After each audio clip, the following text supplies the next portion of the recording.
इन 7 mistakes को भूल के भी मत करिएगा अगर आपका एम है 7 बैंड्स लेने का पीटी के रीडिंग मॉड्यूल में। Hi friends, this is Yatin, head PT trainer in 7 reverse immigration Shahabad Markanda. तो इस वीडियो में हम बात करेंगे उन 7 मिस्टेक्स की जिनको आप अवॉइड करके अपना पीटी रीडिंग का स्कोर बूस्ट कर सकते। So let's begin. Number 1, not reading the question carefully. तो मैक्सिमम स्टूडेंट्स क्या करते हैं, अपना क्वेश्चन सही से रीड नहीं करते, जिसकी वजह से उनको मिसअंडरस्टैंडिंग्स हो जाती है और अपना क्वेश्चन वो गलत कर देते हैं। तो यह आपके लिए जरूरी है कि आप क्वेश्चन को प्रॉपरली रीड करें और आप देखें कि आपको ब्लैंक्स में जरूरत किस चीज की है, लाइक वर्ब की है, नाउन की है या एडजेक्टिव की है।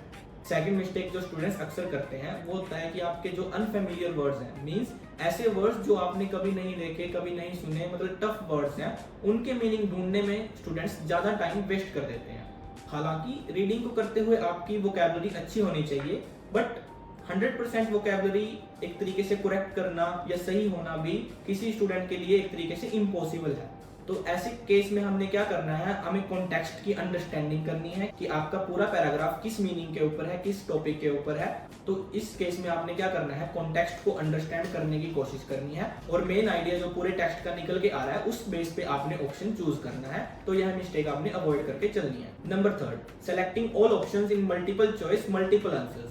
अब आपको पता है कि मल्टीपल चॉइस मल्टीपल आंसर्स जो आपके एमसीक्यूज होते हैं उनमें नेगेटिव मार्किंग आती है। तो स्टूडेंट्स इस पॉइंट को ध्यान में नहीं रख पाते और वो सारे पॉइंट्स जो उनको लग रहे होते हैं उसके ऊपर वो टिक मार्क कर देते हैं। तो इस वजह से उनके जो वैल्यूएबल मार्क्स आने चाहिए थे वो डिडक्ट हो जाते हैं। तो इस केस में हमने क्या करके चलना है, हमने करनी है एलिमिनेशन। मींस जो पॉइंट आपको लग रहा है, जो ऑप्शन आपको लग रहा है कि आपका जरूरी नहीं है या उसका आंसर आपके पैराग्राफ में नहीं दिया हुआ, आपने उसको एलिमिनेट कर देना है और करेक्ट ऑप्शन ही चूज करना है जिसके बारे में आप 110% श्योर हो। जिस ऑप्शन को लेकर आपको लगता है कि 50-50 है या 60-40 है, वो ऑप्शन आपने चूज नहीं करना।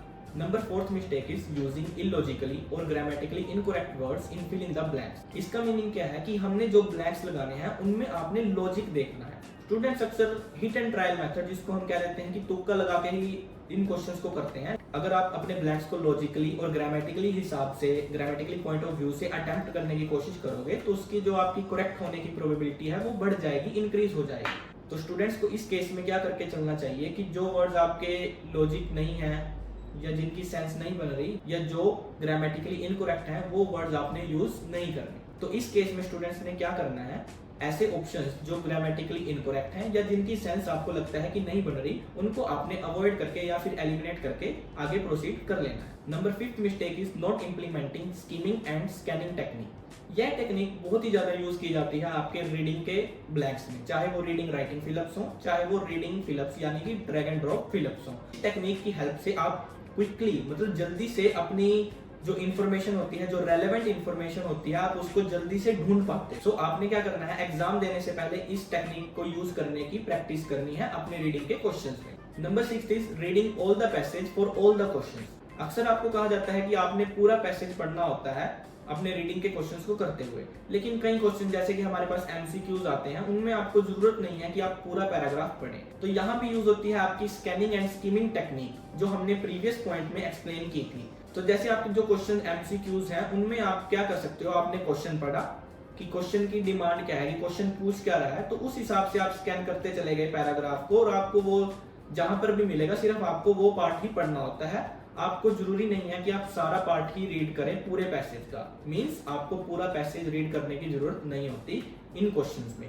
आपने सिर्फ टू दी पॉइंट ही अपना आंसर ढूंढना होता है जो आपसे क्वेश्चन में पूछ रहा है। तो 7th and the last mistake जो स्टूडेंट्स अक्सर एग्जाम में करते हैं वो है लीविंग द आंसर्स ब्लैंक। आपका जो फिलअप होता है या कोई रीऑर्डर पैराग्राफ है या एमसीक्यूज है वो अटेम्प्ट ही नहीं करके आए, अपना मींस क्वेश्चन ही स्किप कर आए। क्वेश्चन अटेम्प्ट ना करना आपके मार्क्स डिडक्ट करवा सकता है। स्टूडेंट्स आपको पता है कि रीडिंग के क्वेश्चन में आपकी एमसीक्यू मल्टीपल आंसर्स को छोड़ के किसी भी क्वेश्चन में नेगेटिव मार्किंग नहीं होती है। तो अगर आप आंसर्स को लेके अनश्योर हैं तो आप जो भी आपके पास इंफॉर्मेशन है उसके बेस पे गैस करके आ सकते हैं। तो इट माइट बी चांसेस कि आपका जो आंसर है वो सही भी हो सकता है। सो आपने कभी भी अपने क्वेश्चन को स्किप नहीं करना, आपने अटेम्प्ट जरूर करना है। तो इन मिस्टेक्स को अवॉइड करके आप अपनी परफॉर्मेंस इंक्रीज कर सकते हो रीडिंग मॉड्यूल में आपके पीटी एग्जाम में, एंड अल्टीमेटली अपना स्कोर भी इंक्रीज कर सकते। उम्मीद करता हूं कि आप इन मिस्टेक्स को आज से ही अवॉइड करके चलेंगे। तो अगर यह वीडियो आपको अच्छी लगी हो तो इस वीडियो को लाइक कर दीजिए और अपने फ्रेंड्स को शेयर कर दीजिए। Thank you.